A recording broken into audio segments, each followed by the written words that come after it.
Good morning, Springvale. It's Thursday morning. The disciples have been walking with Jesus since his early days in ministry. They have seen his good works. They have witnessed firsthand his miracles.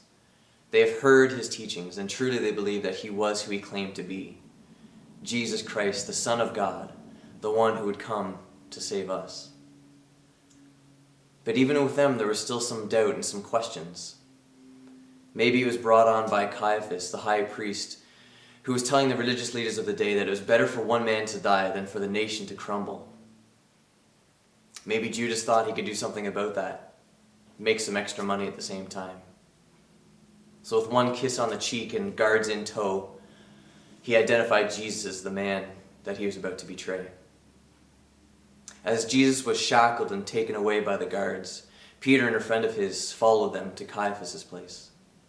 While waiting outside on a nearby fire, just warming their hands in the cool night, 3 different times Peter was asked, "Are you not a disciple of Jesus? Do you know him?"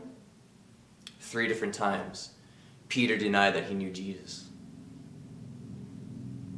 Now, many times in our lives we find that we turn our back on the things that Christ is telling us to do.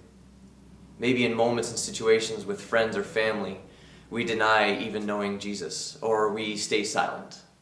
We betray him. We don't stand up for who Christ is. Knowing the resurrection, knowing the cross, we know that we have hope of forgiveness and reconciliation with Jesus Christ. He will forgive us of those sins. But how do you think Judas and Peter felt?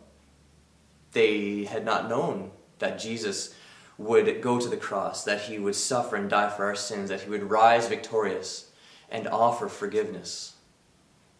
Maybe they felt hopeless. Maybe they felt lost. Maybe they felt that what they had done could not be reconciled.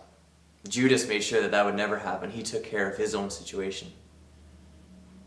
But Peter, when he saw Jesus and gained that forgiveness,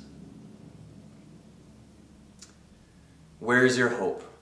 Is your hope in the cross, in the saving power of Jesus Christ? Or do you find yourself lost, unforgiven, questioning reconciliation? This day, this week, as we think of the journey leading Jesus to the cross, we need to think of where our hope is. Have we placed our hope in Jesus?